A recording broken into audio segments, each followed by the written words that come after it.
এতিম যেন বলতে না পারে নবীজি আমার ব্যাপারে কি বলবেন, আমি তো এতিম মানুষ, আর তিনি আমার ব্যাপারে কিভাবে আমার দরদ বুঝবেন। নবীজিকে আল্লাহ পাক কেমন এতিম বানালেন, সমস্ত দুনিয়ার এতিমদের সরদার বানালেন। মায়ের পেটে যখন তিনি ছিলেন 6 মাসের সময় মায়ের পেটে থাকাকালীন বাপের এতিম হয়ে গেলেন। যখন প্রসব বেদনা শুরু হয়েছে মায়ের, দুনিয়ায় যখন তিনি আসবেন, হযরতে আমেনা ঘরের ভিতরে বসে তার অবস্থাটা কি, এই সন্তান পৃথিবীতে আসতে পারে যিনি সবচাইতে বেশি খুশি হবেন তিনি তো আজ দুনিয়ায় নাই। মনের ভিতরে কত কষ্ট। আল্লাহ রাব্বুল আলামিন তার হাবিবকে দুনিয়ায় আনলেন। রাসূলের দাদা ঘরের সামনে তাঁবুর সামনে দাঁড়ায়া তায়েফ থেকে আগত সাদিয়া গোত্রের লোকদেরকে বলতেছেন, এই ঘরের ভিতরে একটা এতিম বাচ্চা আছে, বেশি টাকা করি দেওয়া যাবে না, যদি দয়া হয় নিয়ে যাও। গরিব মানুষ, এতিম মানুষ, দেখে শুনে কেউ আর নিতে চায় না। সবশেষে এলেন ভাগ্যবতী মেয়ে, ভাগ্যবতী মহিলা হযরতে হালিমাতুস সাদিয়া, তিনি এসেছেন। কোন ছেলে পেলে পায় নাই, সকলের শেষে তিনি এসেছেন। আব্দুল মুত্তালিব বলছেন, এই ঘরের মধ্যে একটা এতিম বাচ্চা আছে, দয়া হলে নিয়ে যেতে পারো। তিনি স্বামীর সঙ্গে পরামর্শ করলেন, এরপরে বললেন যদি দেখতে অন্তত ভালো হয়, মন যদি ভালো লাগে নিয়ে যাব, একেবারে খালি হাতে ফিরে যাওয়ার চাইতে তো ভালো।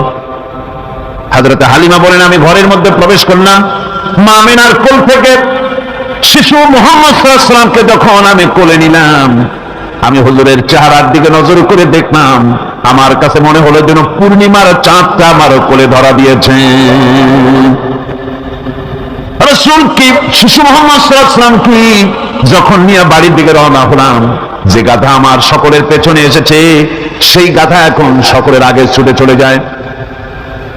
এরপরে বাড়ি যখন নিয়ে গেলাম, কুয়ায় পানি বাড়লো, গাছে ফসল বাড়লো, খেজুর গাছে খেজুর বাড়তে লাগলো, জমিনে ফলন বেড়ে গেল। রাসূলের দুধবোন সাইমা রাসূলকে নিয়ে মুহাম্মদ সাল্লাল্লাহু আলাইহি ওয়াসাল্লাম তাকে দোলনা নিয়ে দোল দিতেছে। কি আশ্চর্য অবস্থা! সাইমা তাকে দোল দিচ্ছে আর বলতেছে, বেঁচে থাকুক মুহাম্মদ সাল্লাল্লাহু আলাইহি ওয়াসাল্লাম, সে দীর্ঘজীবী হোক। কবি লিখতেছেন, কি আশ্চর্য কথা, বেদুইন বালিকা কারে নিয়ে দোল দেয় সে কি তা জানে? বিশ্বনবী মুহাম্মদ রাসূলুল্লাহ সাল্লাল্লাহু আলাইহি ওয়াসাল্লাম এভাবে এতিম অবস্থায় জীবন তার শুরু হলো। যখন তিনি ফিরে এলেন 6 বছর বয়সের সময়, যখন মায়ের কাছে তিনি ফিরে এসেছেন, প্রতিদিন তিনি খেলা দেখতে যান ময়দানে। ইতিহাসের মধ্যে লেখা হয়েছে, মা প্রতিদিন সন্ধ্যার সময় তাকে ফিরে পান। আজকে সন্ধ্যা হয়ে গেছে, শিশু মুহাম্মদ সাল্লাল্লাহু আলাইহি ওয়াসাল্লাম বাড়ি ফেরেন না। কারণ কি, কেন বাড়ি ফেরে না? সন্ধ্যার দিকে তিনি চলে গিয়েছেন পাহাড়িয়া ময়দানে, যে দেখেন ধুধু করতেছে, চতুর্দিকে সন্ধ্যা হয়ে গেছে, অন্ধকার হয়ে গেছে, কোনো ছেলে পেলে নাই, কেউ নাই। পাহাড়ের পাদদেশে বসে শিশু মুহাম্মদ সাল্লাল্লাহু আলাইহি ওয়াসাল্লাম কাঁদতেছেন। মা প্রশ্ন করলেন, বাবারে সন্ধ্যা উত্তীর্ণ হয়ে গেল, কেন একা একা বসে বসে কাঁদো? তিনি বলছেন, মা জি, আজ কদিন খেলা দেখতে আসলাম ময়দানে, প্রতিদিন দেখি যখন সন্ধ্যা হয়ে যায় মুরব্বী শ্রেণীর কিছু লোক আসে, ছেলেকে নাম ধরে ডাক দেয়, ছেলেরা দৌড়ে তার বাবার কাছে চলে যায়, আর বাবা ছেলেকে কোলে নিয়ে মুখে চুমা দিয়ে বাড়ির দিকে নিয়ে যায়। আমি আজ কদিন পর্যন্ত এই ময়দানে এলাম, কোনদিন সন্ধ্যা বেলায় তো কেউ এসে আমাকে মুহাম্মদ বলে একটা ডাক দিল না। আমার আব্বা কি নাই? আল্লাহ রাব্বুল আলামিন বলেন, আলাম ইয়াজিদুকা ইয়াতীমান ফাআওয়া, এরকম এতিম অবস্থায় পেয়ে আমি কি আপনাকে আশ্রয় দেই নাই? আপনাকে আমি পেয়েছি এতিম অবস্থায়, এরপরে আমি আপনারে আশ্রয় দিলাম। ওয়া ওয়াজাদাকা দান্নান ফাহাদা, এরপরে আমি আপনাকে পথ হারা পেলাম, আমি আপনাকে পথের দিশা দিয়া দিলাম। ওয়াজাদাকা আইলান ফাআগনা, এরপরে আমি আপনাকে দরিদ্র অবস্থায় পেয়েছি, তারপরে আমি আপনার দারিদ্র মুক্ত করেছি আপনাকে। সুতরাং ফাআম্মাল ইয়াতীমা ফালা তাকহার ওয়া আম্মাস সাইলা ফালা তানহার ওয়া আম্মা বিনি'মাতি রাব্বিকা ফাহাদ্দিস। সুতরাং নবী, এতিমের প্রতি নির্মম ব্যবহার করো না, এতিমের প্রতি ভালো ব্যবহার করো, নির্মমতা দেখাইও না, আর ভিক্ষুককে ধমক দিও না, রূঢ়তাটা দেখিও না, আর আল্লাহর নিয়ামতের প্রশংসা করো। বহুত মানুষ আছে এতিমরে গলায় ধাক্কা দেয়। মানুষ যখন ভিক্ষা নিতে আসে, গরিব মানুষ ভিক্ষা চাইতে আসছে, ওই মেয়ে আত্মাহিত জানো, দোয়া করির জানো, বাড়ির এই কাজ করবা, এইসব আজে বাজে কথা বলে ভিক্ষা দেয় না। সায়েলকে ধমক দিতে রাসূল করিম সাল্লাল্লাহু আলাইহি ওয়াসাল্লাম নিষেধ করেছেন, সায়েলকে ধমক দিও না। গাড়িতে বসে যাচ্ছেন সাহেব, ট্রাফিক মোড়ে যখন সিগন্যাল জ্বলল, গাড়িগুলি দাঁড়ায় গেল, ফকির এসেছে, হাত নাই পাও নাই, বুড়া মানুষ, একটা পয়সা বার করে না।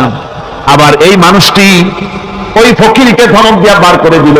এরপরে এই লোকটি যখন কোনো মাজারের কাছে পৌঁছে গেল, 500 টাকার কর করে নোটটা ফেলে দিল। বলেন টাকা দরকার কার? মরা মানুষের না জিন্দা মানুষের? কার দরকার?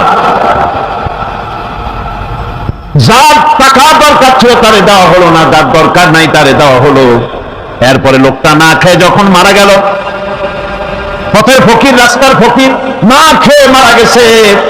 এরপরে তার কাপড়ের কাপড় নাই, লোকটাকে রাস্তার উপরে শোয়া একটা ছেঁড়া কাপড় দিয়ে ঢেকে রেখেছে।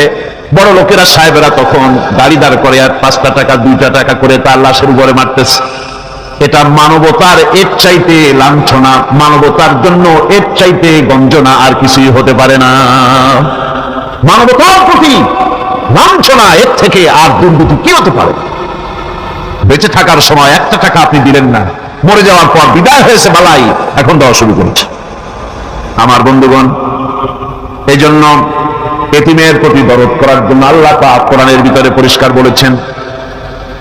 রাসূল করিম সাল্লাল্লাহু আলাইহি ওয়াসাল্লাম নিজে এতিম ছিলেন, আর এতিমের প্রতি তার এত দরদ ছিল। একবার তিনি ঈদের দিনে, ঈদের দিকে নামাজ পড়ার জন্য যাচ্ছেন, প্রতিমধ্যে দেখেন একটা বাচ্চা ছেলে কাঁদতেছে। এই রাস্তায় কত মানুষ গেল, কেউ দাঁড়ালো না, থমকে। বাচ্চার ক্রন্দন কাউকে থামাইতে পারলো না, কিন্তু বিশ্ব নবী, দয়ার নবী, রাহমাতুল লিল আলামিন বাচ্চার কান্না দেখে পাও বাড়াতে পারলেন না। নবীজি দাঁড়ায় গেলেন, জিজ্ঞেস করেন, ও বাচ্চা, ঈদের দিনে কাঁদো কেন? ঈদের দিনে তো কাঁদতে নাই।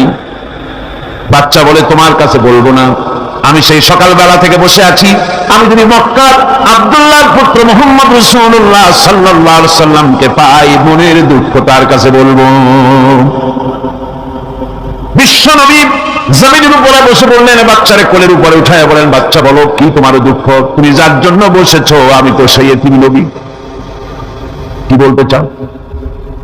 বাচ্চা বলতেছেন, ইয়া রাসূলুল্লাহ, আমার বাবা মারা গেছে, সেই ছোট্টবেলায় একেবারেই তখন মায়ের পেট থেকে আমি আসার পর বাপ মরে গেল, আমার মা আরেকজনের সঙ্গে বিয়ে বসেছে, সেই পুরুষটি আমারে দেখতে পারে না, আমার মা যদি আমারে কোলে করে এসে সহ্য করতে পারে না, আমারে চুমা খাইলে সহ্য করতে পারে না, আমারে খাবার দিলে মা মার খায়। আজ ঈদের দিনে রাতে আমার মা আমাকে বলল, বাবারে তোমার কপাল খারাপ, তোমার বাবা মারা গেছে, তোমাকে সাহায্য করার কেউ নাই, আমি তোমার যত্ন করতে পারলাম না, কোলে নিয়ে চুমাও দিতে পারি না, আমার এমনই কপাল খারাপ। সুতরাং এতিমের দরদ এতিম ছাড়া আর কেউ বুঝবে না।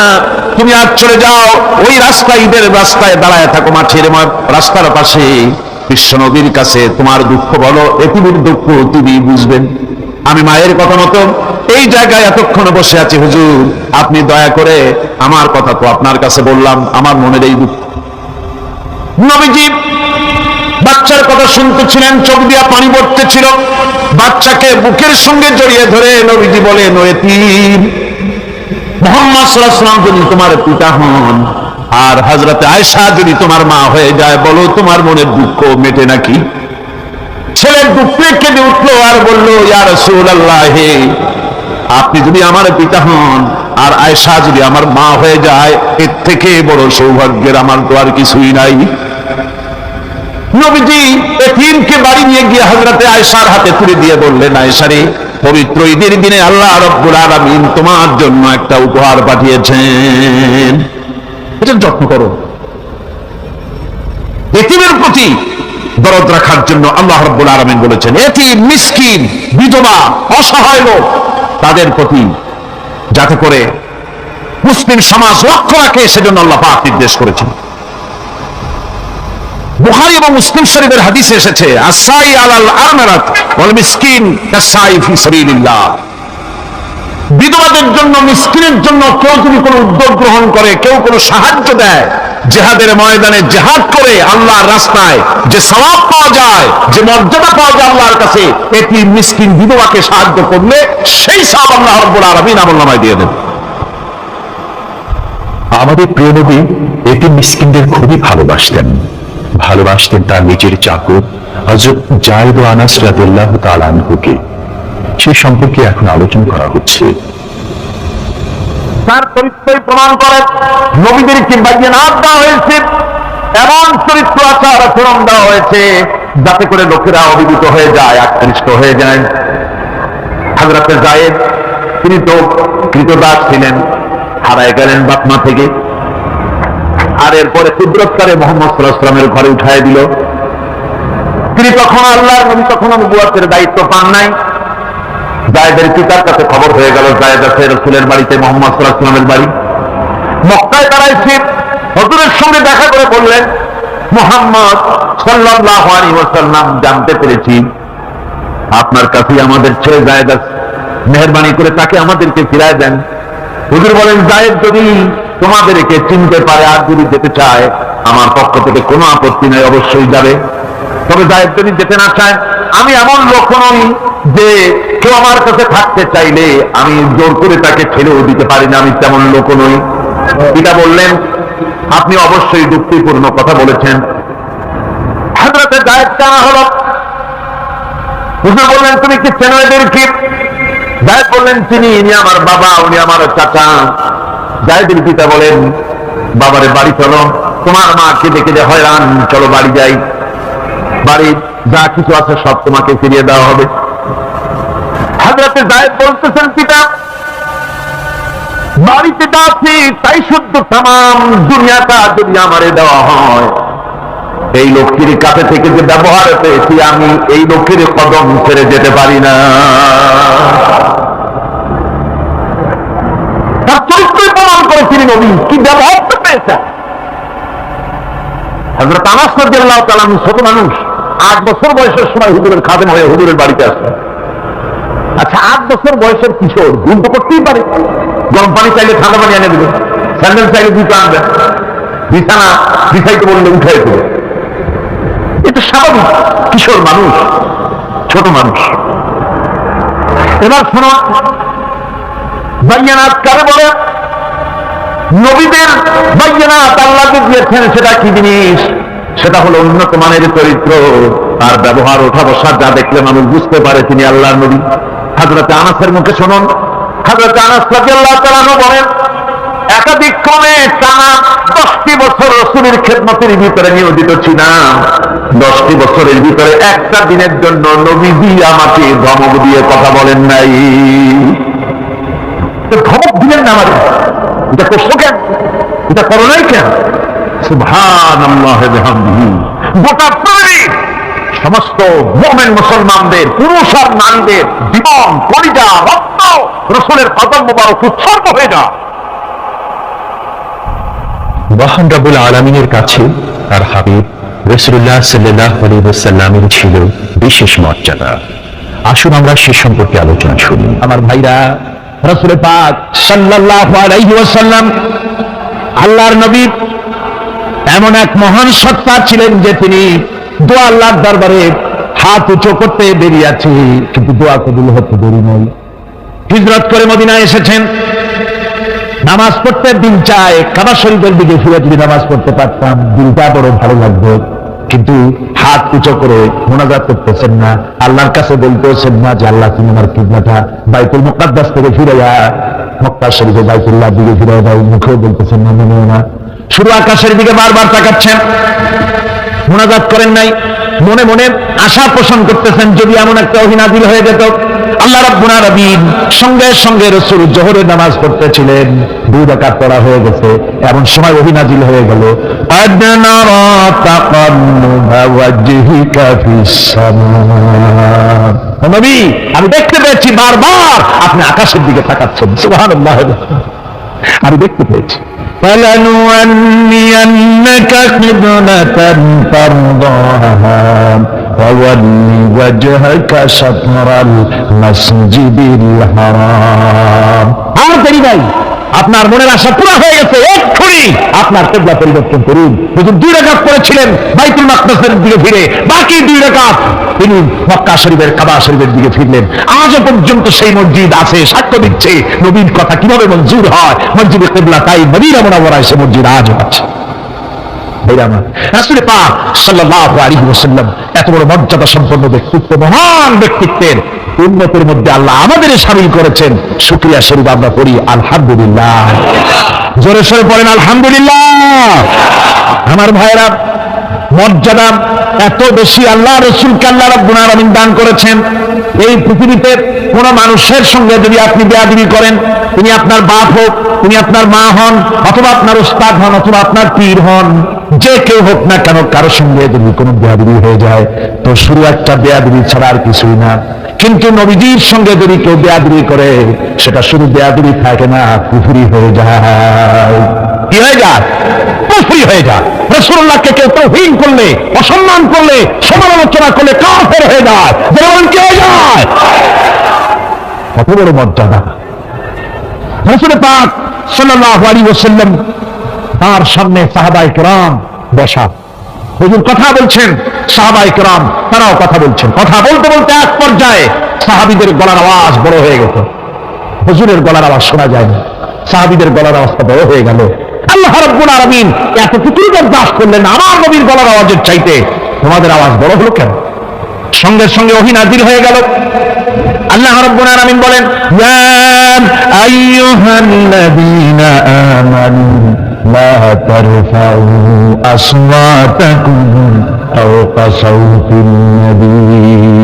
ও বিশ্বাসীরা, খবরদার, তোমরা যারা ঈমান এনেছো শোনো, তোমাদের গলার আওয়াজ যেন আমার নবীর গলার আওয়াজের চাইতে বড় না হয়ে যায়।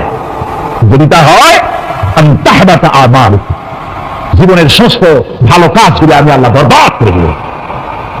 আজ পর্যন্ত এই আয়াতে কারিমা রাসূল পাক সাল্লাল্লাহু আলাইহি ওয়াসাল্লামের রওজায়ে আতহারের সামনে সবুজ সাইনবোর্ডের উপরে সোনার অক্ষর দিয়ে এই আয়াতে কারিমা লেখা রয়েছে, সুবহানাল্লাহ। সর্বকালের, সর্বযুগের সর্বশ্রেষ্ঠ মহামানব, সর্বশ্রেষ্ঠ বিশ্বনবী, আল্লাহর পরে যার মর্যাদা, তিনি হচ্ছেন মুহাম্মদ রাসূলুল্লাহ সাল্লাল্লাহু আলাইহি ওয়াসাল্লাম। যেখানেই বলেছেন জাহান্নামের কথা, সাথে সাথে আবার আল্লাহ পাক বলেছেন জান্নাতের কথা। যেখানেই বলেছেন আযাবের কথা, সাথে সাথেই বলেছেন রহমতের কথা। সুবহানাল্লাহ বলবেন না? আল্লাহ পাক বলছেন, আমি মুত্তাকিদের জন্য বিরাট সাফল্য রেখেছি। মূল সাফল্য কিন্তু পৃথিবীতে না, আসল সাফল্যের জায়গা কোথায়? পরকালে। বলেন, আসল সাফল্য কোথায়? পরকালে। কত বড় মন্ত্রী হইলেন, কত বড় ডাক সেটে নেতা হলেন, কোন দেশের প্রধানমন্ত্রী হলেন, কত টাকার মালিক হলেন, এটাই আপনার সফলতার বিফলতার মানদণ্ড নয়। আসল সাফল্যের মানদণ্ড কিয়ামতের দিন আল্লাহ রাব্বুল আলামিন আপনার সাথে কি ব্যবহার করবেন, ওটার উপরই সফলতা নির্ভর করবে, বিফলতা নির্ভর করবে।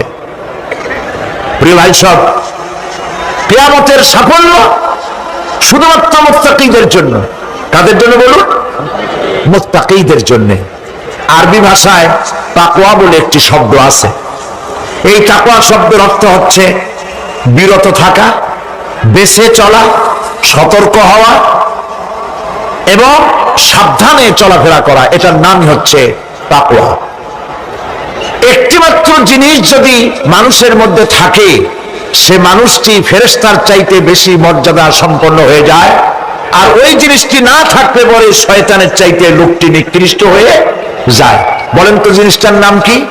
তাকওয়া। বলেন না নাম কি? তাকওয়া।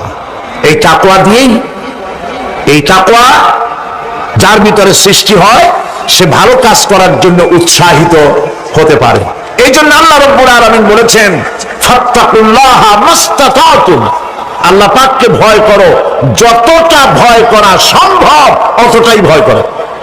প্রিয় ভাই সব, আল্লাহরে ভয় করুন। যারা ব্যবসায়ী ওজনে কম দিয়া প্রতিদিন 5 গ্রাম, আগে তো 6 টাকা বলতাম আমরা, এখন কি বলে গ্রাম, 20 গ্রাম, 14 গ্রাম। এই যে গ্রাম, 500 গ্রাম, নানান রকমের গ্রাম, এই কয় গ্রাম করিয়া জীবনে কয় মন বাঁচাবেন? কয় মন বাঁচাবেন? আরেক দ্বারা আপনার হবে কি? মাপে কম দিলেন, ওজনে কম দিলেন, খাদ্যে ভেজাল দিলেন, চাউলে ভেজাল, ঘিতে ভেজাল, তেলে ভেজাল, সমানে দিতে থাকলেন। আহারে, যাওয়ার সময়, মৃত্যুর সময় সাথে কিছু নিয়ে যেতে পারবেন? পারবেন না। এখানে আল্লাহ পাককে ভয় করুন। ব্যবসায় বরকত দেওয়ার মালিক কে? জোরে বলেন কে? আল্লাহ রাব্বুল আলামিন বরকত দেওয়ার মালিক। এটা বিশ্বাস করে আল্লাহকে ভয় করুন। ব্যবসায়ী ভাইরা নিয়ত করুন, ওজনে কম দেব না, খাদ্যে ভেজাল দেব না, মিথ্যে কথা বলবো না, এই তাফসীর শোনার দাম হবে। যারা চাকরি করেন তারা ওয়াদা করুন, সরকার যে বেতন দেয় সেই বেতন দিয়ে যেমন করে হোক কষ্ট করে জীবন যাপন করতে হলেও করব, হারাম ঘুষ খাবো না। ঘুষ খাওয়া হারাম, শূকরের মাংস খাওয়া যেমন হারাম, ঘুষের একটি পয়সাও থেকে শুরু করে কোটি কোটি টাকা পর্যন্ত তেমন হারাম। এগুলো যদি বাঁচতে পারে তাহলেই এর নাম হবে তাকওয়া।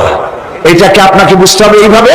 পুলিশ দেখে না, এন্ট্রি করাপশন ডিপার্টমেন্ট দেখে না, গোয়েন্দা বিভাগের কেউ দেখে না, কিন্তু আল্লাহর চোখে ফাঁকি দেওয়া যাবে না। এটার নাম হলো তাকওয়া। এই আল্লাহকে ভয় যদি করতে পারি তাহলে পরিচয় হবে মুত্তাকি। আর কোরআন আসছে মুত্তাকিদের জন্য। ইবাদত করলে পরে তাকওয়ার সৃষ্টি হবে, রোজা রাখলে পরে তাকওয়ার সৃষ্টি হবে। আল্লাহকে ভয় করাটার নামই হলো তাকওয়া। এই তাকওয়া যারা করবে, আল্লাহরে ভয় করবে, সেই বান্দাদের জন্য আল্লাহ পাক বলছেন ইন্নালিল মুত্তাকিনা মাফাজা। এই মুত্তাকিদের জন্যই রয়েছে বিরাট সাফল্য কিয়ামতের দিন। সুবহানাল্লাহ। আল্লাহ পাক এদেরকে জান্নাত দিবেন। কি দিবেন বলে? এমন এক জান্নাত দিবেন, কোরআনে কারীমের মধ্যে আল্লাহ পাক এই পৃথিবীর বুকে যারা আরামের টাটকা সুখগুলি, আরামগুলি যারা বর্জন করে আল্লাহ রাব্বুল আলামিনকে বিশ্বাস করে যারা জীবন পরিচালনা করেছে, আল্লাহ পাক তাদের জন্য জান্নাত রেখেছেন এবং তাদের জন্য বলছেন সাবিকু ইলা মাগফিরাতিন মির রাব্বিকুম ওয়া জান্নাতিন আরদুহা কা'আরদিস সামাই ওয়াল আরদ উইদ্দাত লিল্লাযীনা আমানু বিল্লাহি ওয়া রাসূলিহি। আল্লাহ পাক বলেন প্রতিযোগিতা করো আল্লাহর মাগফিরাত কামনার জন্য আর জান্নাতে যাওয়ার জন্য প্রতিযোগিতা করো। আল্লাহর রহমত পাওয়ার জন্য সৎ কাজের প্রতিযোগিতা করো, তাহলে আল্লাহ রাব্বুল আলামিন তোমাদেরকে ক্ষমা করবেন আর তোমাদের জন্য এমন জান্নাত দিবেন যেই জান্নাত আকাশের বিশালতার, জমিনের বিশালতার মতো। এই বিরাট জান্নাত তোমাদেরকে দিবেন। এই জান্নাত চিরস্থায়ী সুখ এবং শান্তি জায়গা হবে। مثل الجنة التي وعد المتقون فيها أنهار من ماء غير آسن وأنهار من لبن لم يتغير طعمه।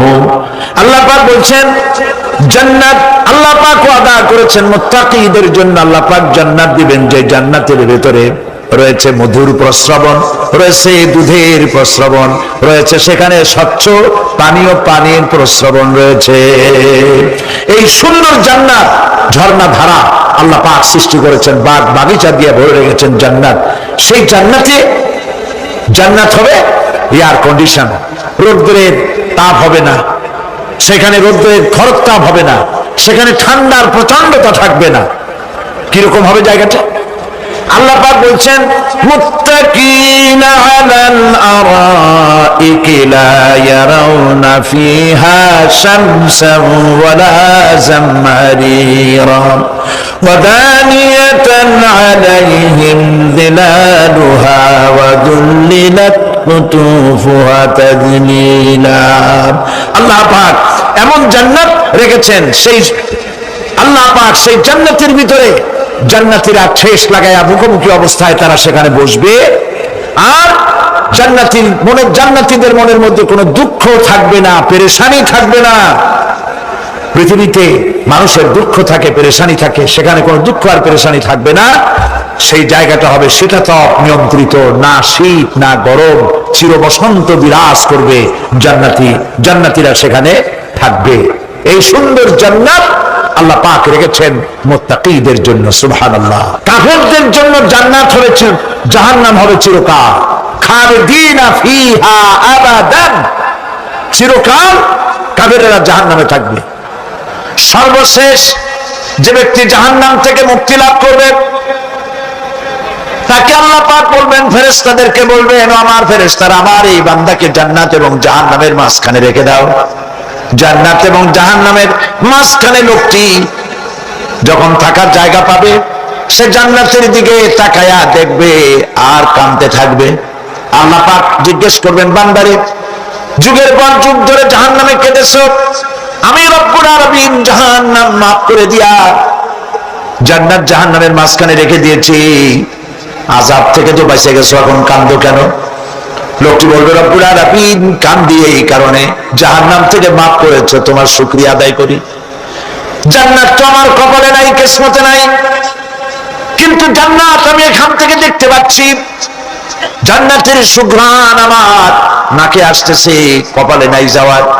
আমি কাঁদি এই জন্য, তুমি যদি মেহেরবানি করে আমাকে জান্নাতের দরজার কাছে একটু দাঁড় করায় দিতা, প্রাণ ভরে তোমার জান্নাতের দৃশ্যটা একটু দেখতাম।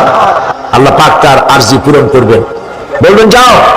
ফেরেশতাদের বলবেন, এর জান্নাতের দরজার কাছে দাঁড় করায় দাও। জান্নাতের দরজার কাছে দাঁড়িয়ে লোকটি আবার কান্না শুরু করবে। আল্লাহ পাক প্রশ্ন করবেন, এবার কান্দো কেন?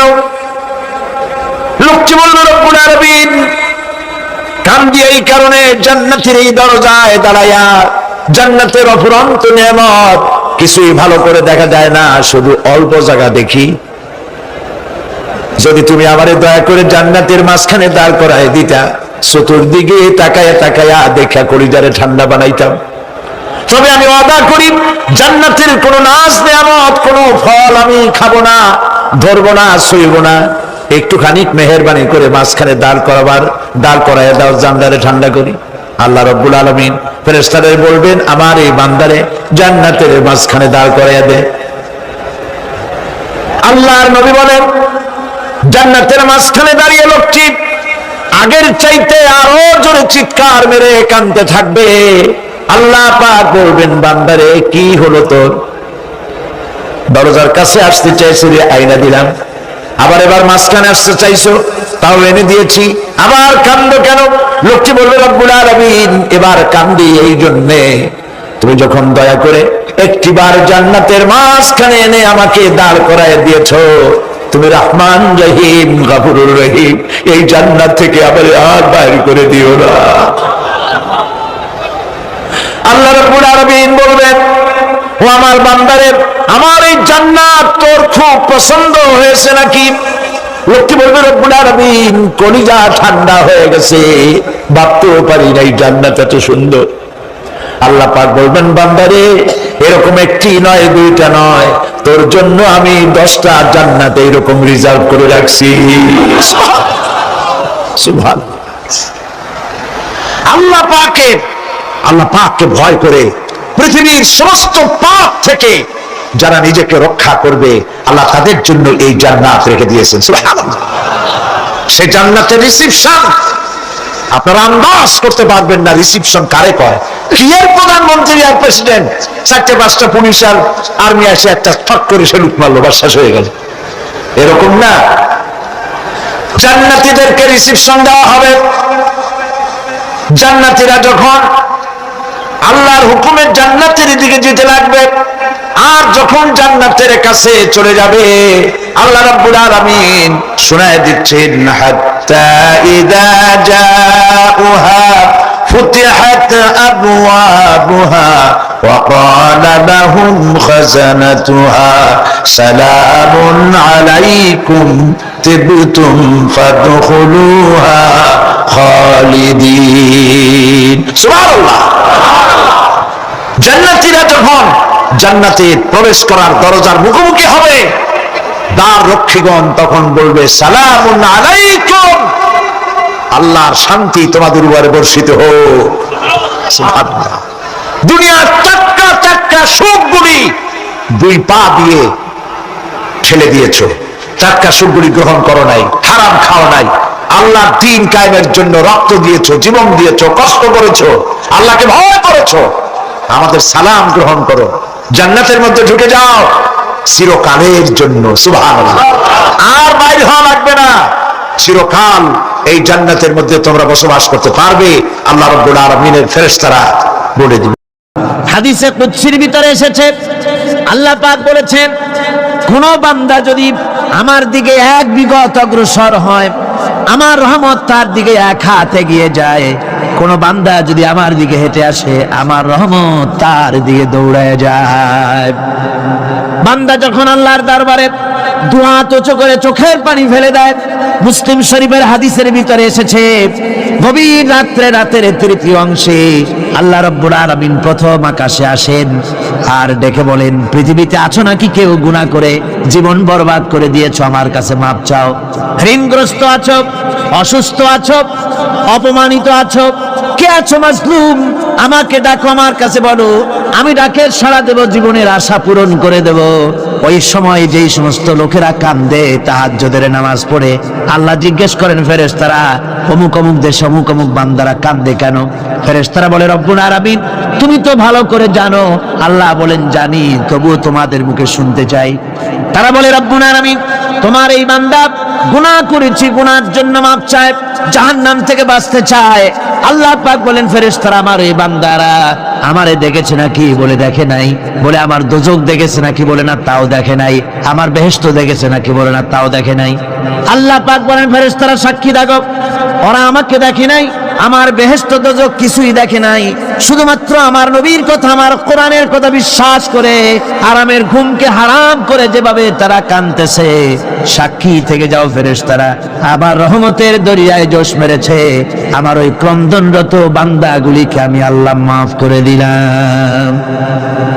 সুতরাং মুমিন বান্দা যারা, আল্লাহর মুমিন বান্দা যারা, এই ঈমানের কোয়ালিটি, এটাও হতাশায় নিরাশায় ভেঙে পড়বে না। গুনাহ তো মানুষই করে, গুনাহ হয়ে গেছে, মাপ চাও। তোমার গুনাহ কদ্দুর? তোমার গুনাহ যদি হয় পাহাড় সমান, আল্লাহর রহমত আকাশ সমান। জাহান্নামের কঠিন শাস্তি থেকে বাঁচতে হলে আল্লাহর প্রতি ঈমান আনতে হবে। আর ঈমান আনলে যে কোয়ালিটিগুলি হওয়া উচিত, সেগুলি আমি আপনাদের সামনে আলোচনা করছি। এরপর আরেকটি কোয়ালিটি হবে মুমিনের, তা হলো কঠোর কঠিন বিপদে অবিচল থাকবে, বিপদে ভেঙে পড়বে না। বিপদ আপদ, শত্রুতা, ক্ষয় ক্ষতি যা কিছু হয় সবই আল্লাহর পক্ষ থেকে, এটা মেনে নিতে হবে এবং ধৈর্য ধারণ করতে হবে। বিপদ মুসিবত শুধু উম্মতের জন্য নয়, দুনিয়ার সমস্ত নবীদের বিপদ এসেছে, হয় নাই? নবীদের বিপদ আসে নাই? কোরআনে কারীম থেকে শুনুন, আল্লাহ রাব্বুল আলামিন বলেন, ওয়াকাযালিকা জাআলনা লিকুল্লি নাবিয়্যিন আদুওয়াম মিনাল মুজরিমিন। আল্লাহ পাক বলেন, এমনি করে আমি সকল নবীদের শত্রু বানিয়ে দিয়েছি, সব পাপিষ্ঠ আর অপরাধ প্রবণ লোকদেরকে। প্রত্যেক যুগে নবীদের শত্রু ছিল, প্রত্যেক যুগে নবীদের কি ছিল? শত্রু ছিল। সে শত্রু কারা ছিল? আল্লাহ পাক বলছেন, নবীদের শত্রু ছিল পাপিষ্ঠ আর অপরাধ প্রবণ লোক, এরাই ছিল নবীদের দুশমন। রাসূলগণের অবস্থা যদি এই হয়, তাহলে তার উম্মত, ওই দিনের ধারক বাহক যারা, তাদের বুঝি বিপদ আপদ হবে না? নাকি হবে কিনা? তো ইসলামের বিরোধিতা যারা করে, কোরআনের পরিভাষায় বলা হয়েছে ইসলামের দুশমন, নবীদের দুশমন। দুনিয়ার সব পাপিষ্ঠ আর অপরাধ প্রবণ লোকেরাই ইসলামের দুশমন হয়, নবীদের দুশমন হয়। আজও দেখেন, আজও তাকিয়ে দেখেন, ইসলামী আন্দোলনের বিরোধিতা যারা করে, তারা পাপিষ্ঠ চরিত্রের কিনা তাকায় দেখেন, খুঁজে দেখেন সর্বত্র। খুঁজে দেখুন, খুঁজে দেখুন যারা ইসলামী আন্দোলনের বিরোধিতা করে, যারা ইসলামকে মিটিয়ে দেওয়ার চেষ্টা করতেছে, যারা ইসলামকে মৌলবাদ বলে, ইসলামকে সাম্প্রদায়িক বলে। কোরআনে কারীমের কথা কত স্পষ্ট যে নবীদের দুশমন হয়, ইসলামের দুশমন হয় মুজরিম লোকেরা, অপরাধ প্রবণ আর পাপিষ্ঠ লোকেরা। আজও আমরা দেখতে পাই এই শ্রেণীর লোকেরা পাপিষ্ঠ এবং সবচাইতে সমাজের নিকৃষ্ট ধরনের চরিত্রহীন লোক। নামাজ নাই। আপনি খুঁজে দেখেন ইসলামী আন্দোলনের বিরোধিতা যারা করছে, যারা নেতৃত্ব দিচ্ছে, নামাজ নাই, রোজা নাই, চরিত্র নাই, হজ নাই, যাকাত নাই, মদ, জুয়া, জেনা, ব্যভিচার ইত্যাদিতে লিপ্ত। চেহারা দেখলে ছেলেপেলেরা 2 গ্লাস পানি খায় ভর ছোটে। কথা ঠিক কিনা কর? এই হলো অবস্থা। মারে কেন? মুমিনদেরকে, পয়গম্বরদেরকে, সাহাবীদেরকে এবং ঈমানদারদেরকে মারে কেন? তার কারণ হচ্ছে আল্লাহ রাব্বুল আলামিন বলেছেন, ওয়া মা নাকামু মিনহুম ইল্লা আইয়ুমিনু বিল্লাহিল আজিজিল হামিদ। কাফিররা ঈমানদার লোকদেরকে অন্য কোন অপরাধী নির্যাতন চালায় না, নির্যাতন চালায় শুধু এই কারণে যেহেতু মুমিন লোকেরা পরাক্রমশালী, আল্লাহ রাব্বুল আলামিনের দ্বীনকে কায়েম করতে চায়, তার উপরে ঈমান এনেছে, এই কারণেই তারা মারে। ঠিক কিনা কর? যুগে যুগে নবীদের উপরে, সাহাবীদের উপরে যে অত্যাচার হয়েছে, সেই অত্যাচার এই কারণেই হয়েছে, অন্য কোনো কারণে নয়। এই কঠিন বিপদে অবিচলতা এবং ধৈর্যের দৃষ্টান্ত নবীগণ পেশ করেছেন পৃথিবীর বুকে। আমরা দেখেছি ইব্রাহিম আলাইহিস সালামকে আগুনে ফালানো হয়েছে, আছে না কোরআন শরীফে? আমি কিন্তু গল্প করতেছি না, সব কোরআনের কথা। কিসের কথা? ইব্রাহিম আলাইহিস সালামকে আগুনে ফালানো হচ্ছে। অপরাধ কি? অপরাধ হচ্ছে হযরত ইব্রাহিম আলাইহিস সালাম দাওয়াত দিয়েছেন, লা ইলাহা ইল্লাল্লাহ।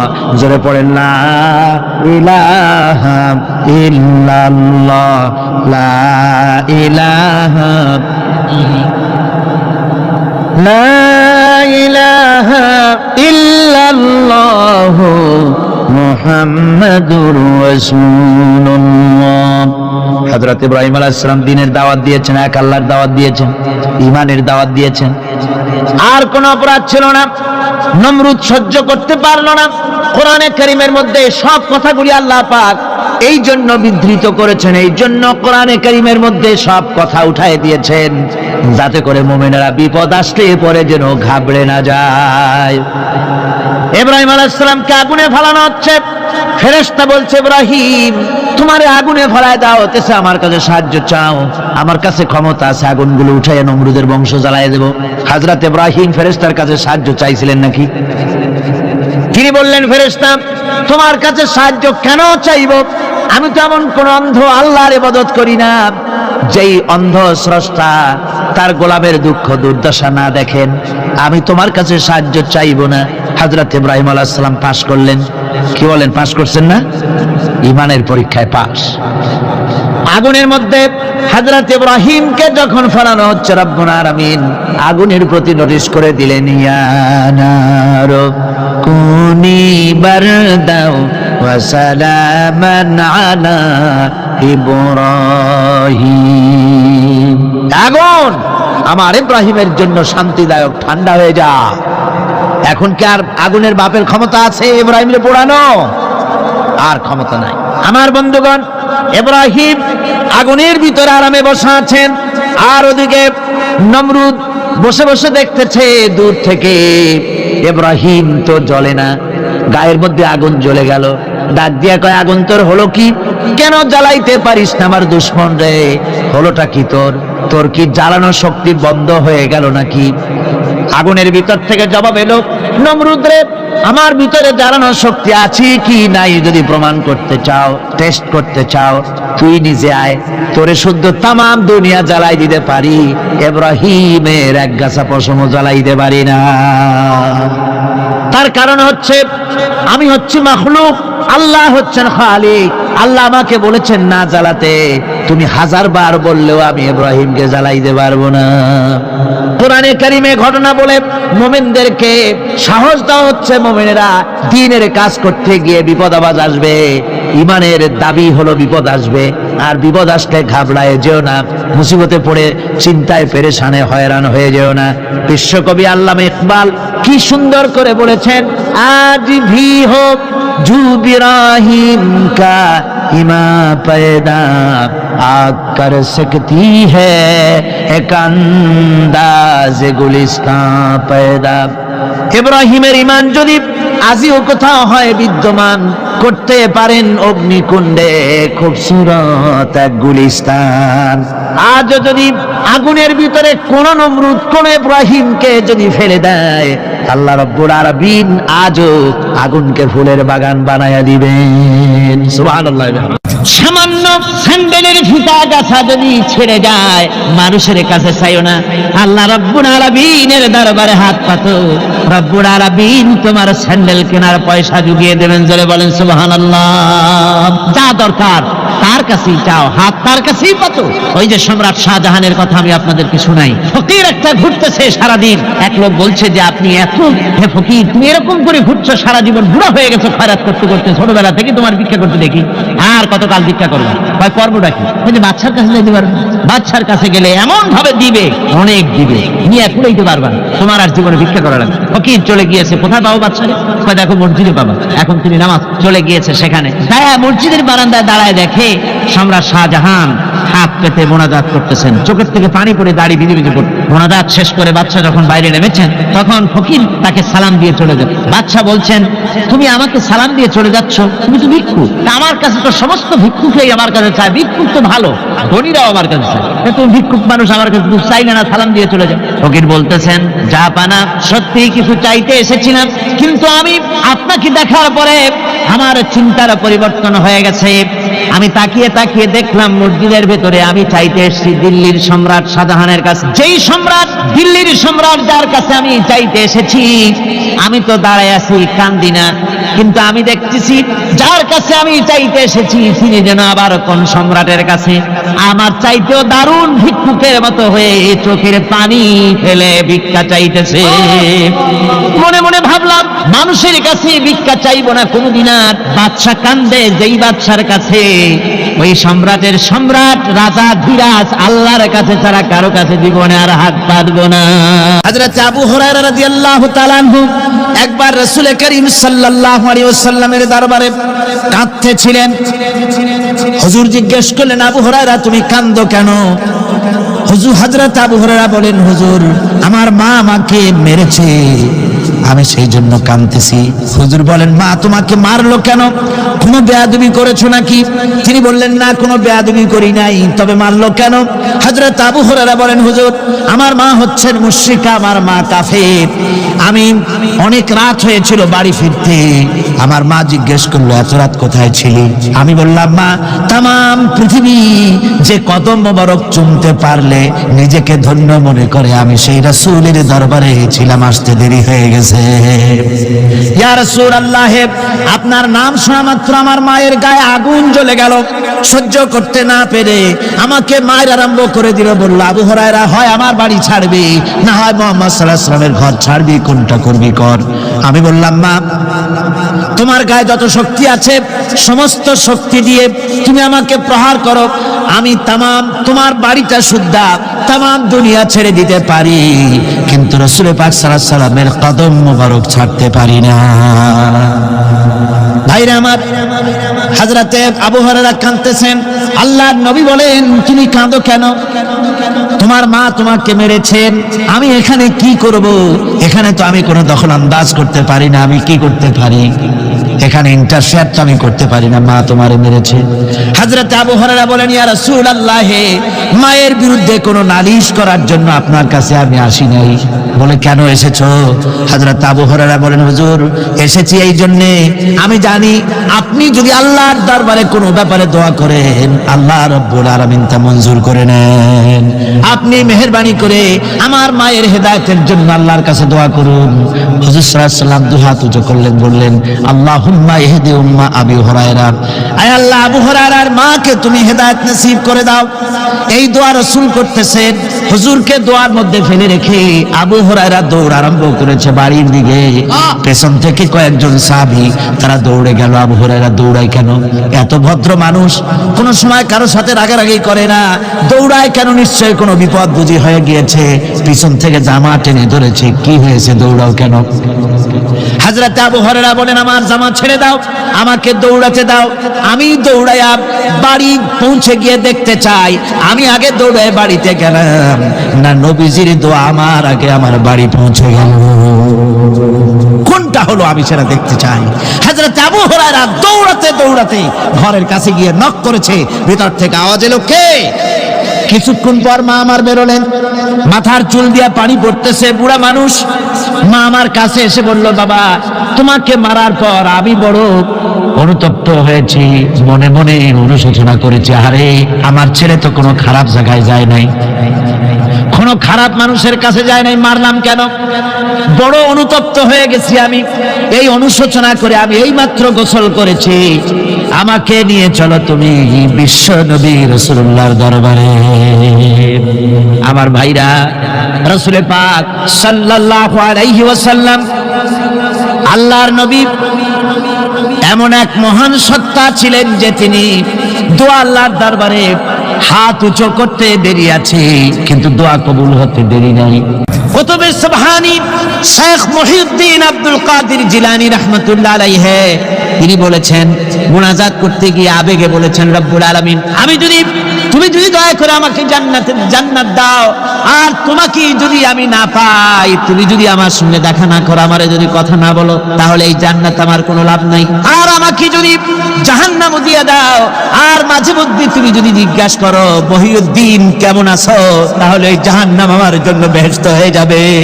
আয় আল্লাহ, আমি শুধু তোমারই চাই। আল্লাহর নবী বললেন, মহিলা তুমি অপরাধ করেছো, কিন্তু তোমার গর্ভস্থিত সন্তান তো কোনো অপরাধ করে নাই, সুতরাং তোমার উপরে শরীয়তের হদ জারি করা যাবে না, ডেলিভারি হোক, তারপরে বিচার হবে। মহিলা চলে গেল আফসোস করতে করতে যে আমার বিচার হলো না, যদি এর মধ্যে আমি মরে যাই তাহলে জেনা করেছি। দুনিয়ার শাস্তি তো সহজ, পাথর মেরে উড়িয়ে দেবে, সঙ্গে সার করবে, এটা তো সহজ, কিন্তু কিয়ামতের ওই কঠিন জাহান্নামের আগুনে জ্বলতে পারবো না।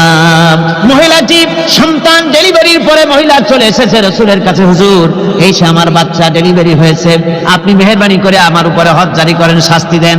আল্লাহ নবী বলেন, মহিলা তুমি অপরাধ করেছো, কিন্তু তোমার সন্তানের হক আছে, তোমার বুকের দুধ 2.5 বছর পর্যন্ত সে পান করবে, আমি তার হক নষ্ট করতে পারি না। মহিলা আবার চলে গেল কাঁদতে কাঁদতে, যদি এর মধ্যে মরে যায়, 2.5 বছরে যেতে পারে নাই, তার আগেই মহিলা ওই বাচ্চাটাকে কোলে নিয়ে হাতে একটা রুটি দিয়া হুজুরের কাছে আসছে। কত পেরেশানি দেখেন। মহিলা এসে বলেন, ইয়া রাসূলুল্লাহ, আমার এই বাচ্চা এখন দুধ ছেড়ে দিয়েছে, সে রুটি খাইতে পারে, হুজুর আর দেরি করবেন না, এই শাস্তি না নিয়ে যদি মরে যায়, জাহান্নামের কঠিন আযাব আমি ভোগ করতে পারবো না। আল্লাহর নবী ওই মহিলাকে অর্ডার দিয়া দিলেন, একে বুক পর্যন্ত মাটির মধ্যে গেড়ে দিয়া চতুর্দিক থেকে পাথর নিক্ষেপ করো। মহিলাকে নিয়ে তাকে বুক পর্যন্ত মাটির ভিতরে গেড়ে দিয়া চতুর্দিক থেকে যখন পাথর নিক্ষেপ করা হচ্ছিল, রক্ত ছিটে এসে একজন সাহাবীর গায়ে পড়ায়, সাহাবী মহিলাকে ভৎসনা করলেন। আল্লাহর নবী বললেন, শুনতে পেরে নবীজি বললেন, ও সাহাবী ভৎসনা করো না, বরং এই মহিলার তওবা আল্লাহ রাব্বুল আলামিন এমন ভাবে কবুল করেছেন, যদি সে তওবা দুনিয়ার সব মানুষকে ভাগ করে দেওয়া যায়, তাহলে সমানভাবে ভাগ করে দেওয়া যাবে।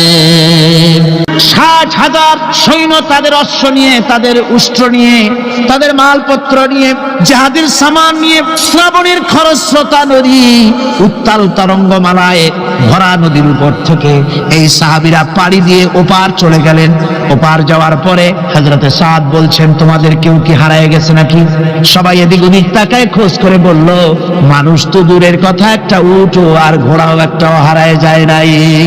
একজন বলল, আমার একটা পেয়ালা, যে পেয়ালা আমি পানি পান করতাম, সেই পেয়ালাটা তুফানে ছিটকে কোথায় চলে গেছে, ওইটা হারায় গেছে। হযরতে সাদ বলেন, মুজাহিদের কোনো জিনিস দরিয়া নিতে পারে না, অবশ্যই তা ফেরত আসবে।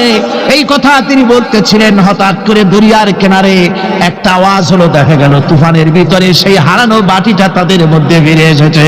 আল্লাহু আকবার। মুজাহিদদেরকে সাহায্য করেন স্বয়ং আল্লাহ রাব্বুল আলামিন। আফ্রিকার জঙ্গলের কাছে ভিন্ন ইতিহাস, জঙ্গলের কাছেই মুসলমানদেরকে থাকতে দেওয়া হয়েছে। মনে করা হয়েছিল জঙ্গলের সমস্ত হিংস্র প্রাণীরা এই মুসলমানদের শেষ করে দেবে, যুদ্ধ করা লাগবে না। হযরতে সাদ সে অবস্থা বুঝতে পারলেন, তিনি একটা মঞ্চ তৈরি করলেন। সেই মঞ্চের উপরে দাঁড়ায় জঙ্গলের প্রাণীদের দিকে লক্ষ্য করে তিনি নোটিশ জারি করে দিলেন, বললেন, ইয়া আইয়াতুহাল হাশারাত ওয়াস সিবাউ নাহনু আসহাবু রাসূলুল্লাহ সাল্লাল্লাহু আলাইহি ওয়াসাল্লাম। হে জঙ্গলের হিংস্র প্রাণীরা, আমরা আল্লাহ রাসূলের সাহাবী, ফাইন্নানা নাজিলুনা ফামান ওয়াজাদনা বাদাহু কাতালনাহু। আমরা রাসূলের সাহাবী, এইখানে আল্লাহর দ্বীনকে কায়েম করার জন্য আমরা এসেছি, আল্লাহর কলেমার আওয়াজ নিয়ে আমরা এখানে রাত কাটাবো। সুতরাং এই জঙ্গলের ভিতরে হিংস্র প্রাণী যত আছো সব আমাদের এই জায়গা ছেড়ে অন্যত্র চলে যাও।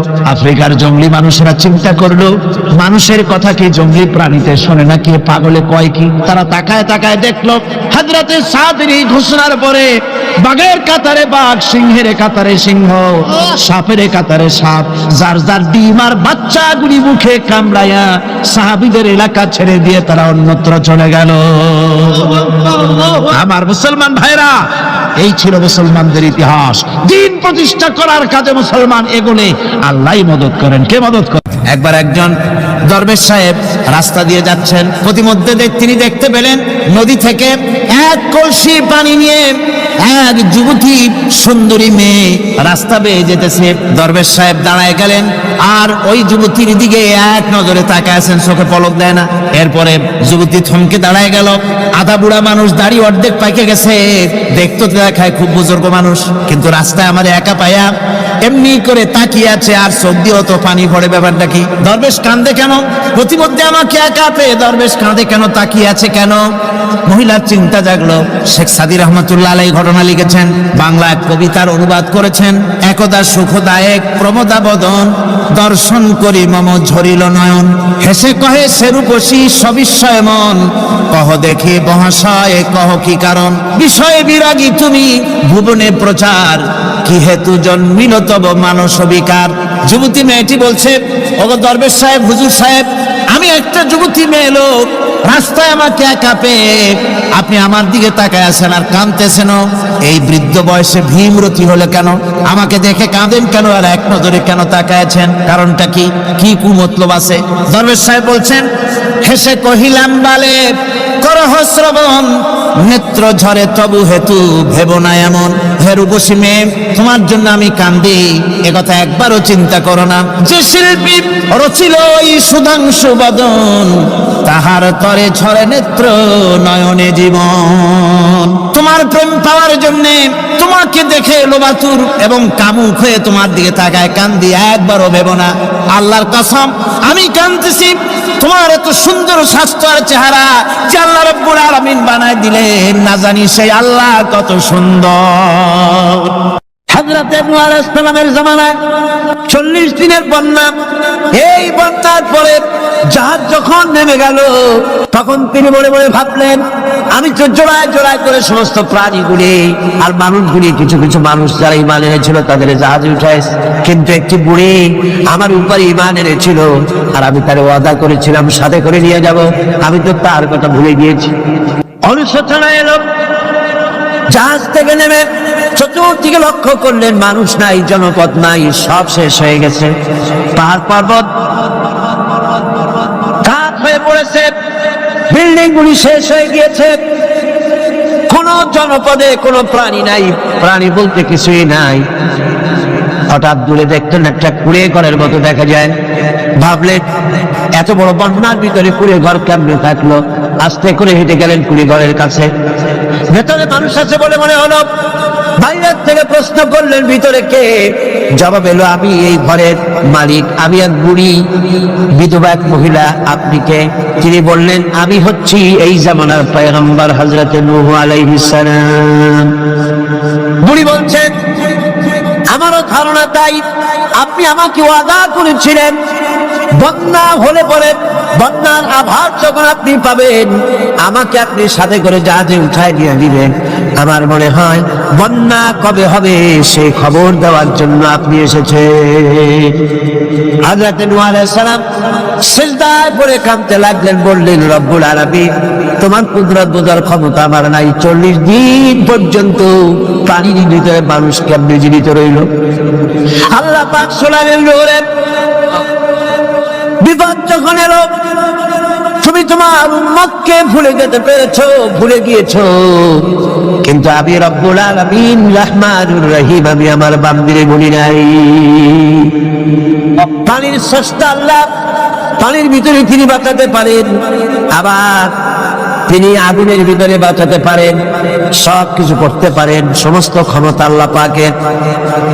মুনাফিক, তুমি কাকে ভয় দেখাতেছ? তোমার তরবারি এই সমাজের কিছু কাফেরেরা ভয় করতে পারে, তুমি কি আমারে চেনো নাকি? তুমি কারে ভয় দেখাও?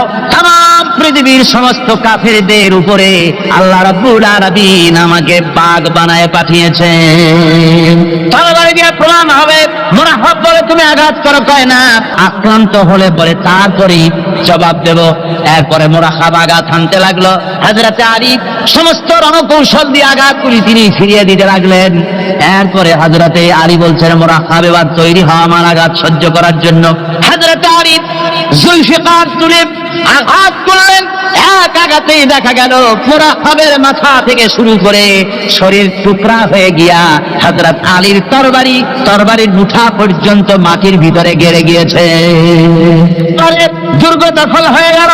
পরের দিন আল্লাহর নবী বলেন, আলী শুনতে পেলাম তোমার ঢাল ভেঙে গিয়েছিল, তারপরে তুমি যুদ্ধ করলে কি দিয়ে? হযরত আলী বলেন, হুজুর আবুস দুর্গের ওই কবাটটা, লোহার কবাটটা বাম হাতে নিয়া আর ডান হাতে তরবারি নিয়ে লড়াই করেছি। হুজুর বলেন, কি করে মানুষ কেমনে এত বড় দুর্গের লোহার কবাট হাতে নিয়ে যুদ্ধ করে? একটু দেখাও তো দেখি।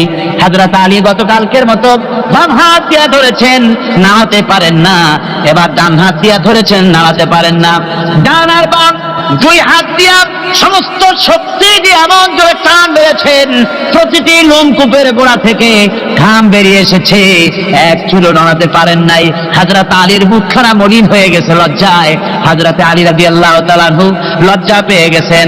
রাসূল পাক সাল্লাল্লাহু আলাইহি ওয়াসাল্লাম বলেন, আলী লজ্জা পাওয়ার কোনো কারণ নাই, চিন্তা করার কোনো কারণ নাই। তোমার নিজস্ব শক্তি দিয়ে তুমি লড়াই করতে পারো নাই। এত বড় লোহার দরজা নিয়ে, কবাট নিয়ে মানুষ ভাবে লড়াই করতে পারে না। আল্লাহ তার দ্বীনকে বিজয়ী করার জন্য তোমার ভিতরে আল্লাহ রাব্বুল আলামিন ক্ষমতা দিয়েছিলেন। জোরে বলেন সুবহানাল্লাহ। আল্লাহ রাব্বুল আলামিন এই জিহাদের ময়দানে যখন মানুষ আসে, আল্লাহ তাদের উপরে মদদ দান করেন। আমার বন্ধুগণ, আল্লাহর দ্বীনকে জমিনের উপরে প্রতিষ্ঠিত করার জন্য যদি আমরা আজও যদি ঐক্যবদ্ধ হই দ্বীন কায়েমের জন্য, তাহলে আল্লাহ রাব্বুল আলামিন আমাদেরকে মদদ করবেন। আল্লাহ পাক কোরআনে কারীমের মধ্যে বলেছেন, ওয়া কানা হাক্কান আলাইনা নাসরুল মুমিনিন। মুমিনদেরকে সাহায্য করা আমি আল্লাহর জন্য ওয়াজিব হয়ে যায়। জোরে বলেন সুবহানাল্লাহ। মুমিনদের জন্য সাহায্য করা আল্লাহর জন্য কি হয়ে যায়? ওয়াজিব হয়ে যায়। ভাইরা একটু বৃষ্টি সহ্য করেন না, খুব বেশি বৃষ্টি। আচ্ছা, ওই এটা রহমত। এটা কি রহমত? আমার ভাইরা, জিহাদের ভিতরে আল্লাহর জান্নাতে যাওয়ার জন্য তারা জিহাদ করেছেন। তারা দেশ দখলের জন্য জিহাদ করেন নাই, দ্বীন প্রতিষ্ঠার জন্য লড়াই করা ফরজ। দ্বীন প্রতিষ্ঠার জন্য লড়াই করা কি? জনগণ কি? আর এই ফরজ দায়িত্ব পালন করতে গিয়ে যদি কেউ মারা যায়, তাহলে কোথায় যাবে? কোথায় যাবে? ওই শাহাদাতের মত হচ্ছে একটা সেতু, একটা ব্রিজ, একটা সাঁকো। এপারে দুনিয়া, ওপারে আল্লাহর জান্নাতুল ফেরদাউস। জোরে বলেন সুবহানাল্লাহ। এই জন্য হযরত ওমর ফারুক রাদিয়াল্লাহু তাআলা সব সময় দোয়া করতেন, আল্লাহুম্মা রযুকনি শাহাদাতান ফি সাবিলিক ওয়াজআল মাউতি ফি বালাদি রাসূলিক। আল্লাহ রাব্বুল আলামিন, আমাকে রাসূলের শহরে মওতাও, আর আমাকে তোমার দ্বীনের রাস্তায় শাহাদাত মঞ্জুর করো। জোরে বলেন আমিন। এটা আমাদের দোয়া, আমারও দোয়া, আমার সারা জীবনের স্বপ্ন, সারা জীবনের স্বাদ, আল্লাহ যেন শাহাদাতের মওত নসিব করে দেন। জোরে বলেন আমিন। এর থেকে উন্নত মানের মওত আর নাই। ওই প্যারালাইসিস হয়ে বিছানায় পড়ে তড়পায় মরার কোনো দাম নাই। দুনিয়ার বুকে বিড়ালের জিন্দেগি বছর করার 500 বছর বেঁচে থাকার দাম নাই। সিংহের মতো 1 সেকেন্ড বেঁচে থাকার দাম আছে, ঠিক কিনা? আর মওত, প্লীহা, যকৃত, typhoid, paralysis, diabetes, heart attack, kidney পচে যাওয়া হাবিজাবি মৌতের চাইতে আল্লাহ রাস্তায় জিহাদ করে শাহাদাতের মৌত সর্বশ্রেষ্ঠ মৌত। জোরে কান সুবহানাল্লাহ। আমার ভাইরা, রাসূলে পাক সাল্লাল্লাহু আলাইহি ওয়াসাল্লাম তিনি মদিনা মুনাওয়ারায় এসে প্রথম যে জিহাদের সম্মুখীন হলেন ওইটার নাম কি? কোন জিহাদ? বদর। কোন জিহাদ? বদরের জিহাদ। সেই বদরের মাঠে জিহাদের জন্য রাসূল সাহাবীদেরকে তৈরি করতেছেন। তো আপনারা চিন্তা করেন বিষয়টা, জিহাদ করতে হবে, এই বদরে সাহাবীরা জিহাদ করবে কাদের বিরুদ্ধে? নিজের বাপের বিরুদ্ধে। রাসূল পাক খুব চিন্তিত হলেন যে সাহাবীদেরকে কিভাবে উদ্বুদ্ধ করা যায়। হুজুর জিহাদের কথাই বলতেছেন যে এখন বদরে আমাদের টিকে থাকার প্রশ্ন, এইটা মুসলমানদের টিকে থাকার প্রশ্ন, বদরের যুদ্ধ, বদরের এই জিহাদটা। হুজুর যখন এগুলি বলতেছেন, হযরত মিকদাদ রাদিয়াল্লাহু তাআলা আনহু রাসূলের একজন জলিলুল কদর সাহাবী, তিনি দাঁড়িয়ে বলছেন, হে আল্লাহর রাসূল, কেন আপনি চিন্তা করছেন? ইমজি বিনা ইয়া রাসূলুল্লাহ হাইসুমা তাশা। হে আল্লাহর রাসূল, আপনি আমাদেরকে নিয়ে চলুন যেদিকে আপনার খুশি। হাইসুমা আমারাকাল্লাহ, যেদিকে আল্লাহ আপনাকে নির্দেশ করেন সেদিকে আমাদের নিয়ে আপনি সেদিকেই চলুন। ইন্না লা নাকুলু লাকা কামা ক্বালা বনু ইসরাঈল লিমূসা আলাইহিস সালাম ইযহাব আনতা ওয়া রাব্বুকা ফাকাতিলা ইন্না হাহুনা কায়িদুন। বুখারী শরীফের হাদিস। হযরত মিকদাদ রাদিয়াল্লাহু তাআলা আনহু বলছেন, হে আল্লাহর রাসূল, আপনি আমাদের নিয়ে চলুন, আল্লাহ যেদিকে আপনাকে আমাদের নিয়ে যেতে বলেন সেই দিকে নিয়ে যান। আমরা মুসা আলাইহিস সালামের উম্মতের মতো বলবো না যে হে মুসা আপনি আর আপনার আল্লাহ দুজনে গিয়ে যুদ্ধ করেন, আমরা এখানে বসে থাকি, এমন কথা আমরা বলবো না। বাল ইযহাব আনতা ওয়া রাব্বুকা ফাকাতিলা ইন্না মাআকুমা মুকাতিলুন। ও নবী, বরং আমরা বলবো আপনি চলুন আমাদের নিয়ে, আপনি এবং আপনার আল্লাহ চলুন জিহাদের ময়দানে, আমরা আপনার সঙ্গে জিহাদ করব, লড়াই করব সেই পর্যন্ত। মা দামাত আইনুম মিন্না তাতাররাফ, যতক্ষণ পর্যন্ত আমাদের একটা চক্ষুর পলক পড়ে, যতক্ষণ পর্যন্ত একটা চোখের পাতা নড়ে, ততক্ষণ পর্যন্ত আমরা কাফেরদের বিরুদ্ধে লড়ব। সুবহানাল্লাহ বিহামদিহি, যতক্ষণ চোখের পাতা নড়ে ততক্ষণ পর্যন্ত লড়বো, নিয়ে চলুন আমাদেরকে। হুজুর খুব খুশি হলেন। আহারে, রাসূল পাক সাল্লাল্লাহু আলাইহি ওয়াসাল্লাম দারুণ ভাবে খুশি হয়ে গেলেন। হুজুর বললেন, ও সাহাবীরা, তোমাদের মানসিক অবস্থা যখন এই, কুমু বিনা ইলা জান্নাতিন, চলো আমার সাথে বেহেশতের দিকে। সুবহানাল্লাহ, সবাই বলেন সুবহানাল্লাহ। কুমু বিনা ইলা জান্নাতিন আরদুহা কাআরদিস সামাওয়াতি ওয়াল আরদ, সেই বেহেশতের দিকে চলো যে বেহেশতের বিশালতা প্রশস্ততা এই পৃথিবী এবং আকাশের চাইতে অনেক বড়, সেই বেহেশতের দিকে চলো। ফাকামা উমাইর বিন হামাম ওয়া কানা ইয়াকুলুত তামার। হযরত উমাইর বিন হামাম এক যুবক, তিনি দাঁড়িয়ে গেলেন। আমার মুসলমান ভাইরা, যুবকদের অবদান কিন্তু ইসলামে সব চাইতে বেশি। জোরে বলেন সুবহানাল্লাহ। কাদের অবদান বেশি? সর্বপ্রথম ইসলাম কবুল করেছে কারা? যুবকরা। হযরত আবু বকর, হযরত ওমর রাদিয়াল্লাহু তাআলা আনহু, তাদের বয়স যুবক বয়স, যুবক বয়সে তারা ইসলাম কবুল করেছেন। হযরত আলী যুবক ছিলেন, এই জন্য যুবকদের ইবাদতের সব বেশি। রাসূল পাক বলেছেন, কিয়ামতের ময়দানে যেদিন কোন ছায়া থাকবে না, আরশে আজিমের নিচে 7 শ্রেণীর লোকেরা ছায়া পাবে, তার মধ্যে এক শ্রেণী হচ্ছে ওয়াশাবুন নাশাত ইবাদাতিল্লাহ, ওই যুবকেরা যারা নাকি রাত গুজরান করে, রাত কাটায় আল্লাহর ইবাদতে, রাত জাগে আল্লাহর ইবাদত করে। জোরে বলেন সুবহানাল্লাহ। বুড়োদের একবার আল্লাহ বলা আর এক যুবকের একবার আল্লাহ বলা, বৃদ্ধের সারা সপ্তাহ তাহাজ্জুদ পড়া আর যুবকের এক রাতের তাহাজ্জুদ পড়া মনে হয় তার থেকেও বেশি। সুবহানাল্লাহ। তাই বলে বৃদ্ধ যারা, তারা কিন্তু হতাশ হবেন না, ওই যৌবনকাল আপনিও বেরিয়ে এসেছেন, ঠিক না? সুতরাং যুবকদের অবদান বেশি। হযরত উমাইর বিন হামাম রাদিয়াল্লাহু তাআলা আনহু, তিনি দাঁড়িয়ে গেলেন, তার হাতে ছিল ওয়া কানা ইয়াকুলুত তামার, তিনি খরমা খাচ্ছিলেন, হাতে ছিল কয়েকটা খরমা, তিনি খরমাগুলি হাতে নিয়ে দাঁড়িয়ে বলছেন ওয়াকালা বাখবাখ, তিনি বলছেন, বাখবাখ শব্দ এটা হচ্ছে লুগাল মুহাল্লিয়া, অর্থাৎ আঞ্চলিক শব্দ, এর অর্থ হচ্ছে মা আযামাহু ওয়া মা আহসানাহু। কি আশ্চর্য, কি সুন্দর, কি বিরাট, কি সুন্দর কথা আপনি বললেন হে রাসূল। জান্নাতুন আরদুহা কাআরদিস সামাওয়াতি ওয়াল আরদ, এমন বেহেশত তো পাওয়া যাবে জিহাদ করলে যে বেহেশতের বিশালতা প্রশস্ততা এই বিশাল আকাশের চাইতে, জমিনের চাইতে বেশি। ওয়াল্লাহি লাউ কুনতু হাইয়ান তাকুলাহুন্না, আমি যদি আল্লাহি আল্লাহর কসম, আমি যদি এই খোরমাগুলো যদি খাইতে থাকি, ইন্নাহা লাহায়াতুন তাবিলা, তাহলে তো এটা অনেক লম্বা হায়াত লাগবে। এই খোরমাগুলি খাইতে অনেক সময় লাগবে, বেহেশতে যাইতে দেরি হয়ে যাবে। সুতরাং এই খোরমা তো আর খাওয়া যাবে না। ফারমাবিহিন না, হাতের খোরমাগুলি সব ফেলে দিয়ে জিহাদের ময়দানে লাফায় পড়লেন। অনেকগুলি কাফেরকে জাহান্নামের ঘাটে উতরায় দিয়া হযরত ওমর নিজেও শাহাদাত বরণ করলেন। জিহাদের শেষে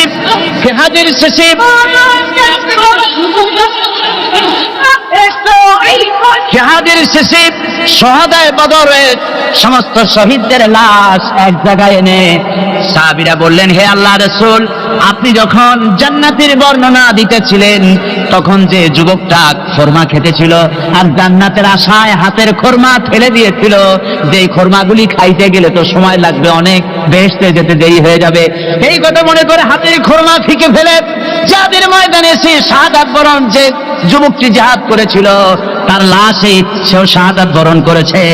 রাসূলে পাক হযরত ওমরের চেহারার দিকে লক্ষ্য করে তার দিকে অঙ্গুলি সংকেত করে হুজুর বলছেন, ইন্নাকা মিন আহলিহা, ওমর, যে বেহেশতের জন্য তুমি খোরমা খাওয়ার ধৈর্য ধরতে পারো নাই, আমি নবী সাক্ষী দিচ্ছি তুমি সেই জান্নাতের অধিবাসী। আমার ভাইরা, ওই জান্নাতে যাওয়ার জন্য, আল্লাহর দ্বীনকে প্রতিষ্ঠার জন্য আমাদেরকে ঐক্যবদ্ধ হতে হবে। আল্লাহর দ্বীনের জন্য আল্লাহর নবীর যে আদর্শ, সে আদর্শ প্রতিষ্ঠার জন্য এগিয়ে আসতে হবে। যদি আমরা তা করতে পারি, আমরা সংখ্যায় কত, আমাদের অস্ত্র আছে কি নাই, আমাদের জনবল কত, আমাদের সৈন্যবল কত, এগুলি প্রশ্ন না। প্রশ্ন হচ্ছে ওয়ালা তাহিনু ওয়ালা তাহসানু ওয়া আনতুমুল আলাউনা ইন কুনতুম মুমিনিন। কোনো ভয় নাই, কোনো চিন্তা নাই, যদি তোমরা মুমিন হও আমি আল্লাহ তোমাদেরকে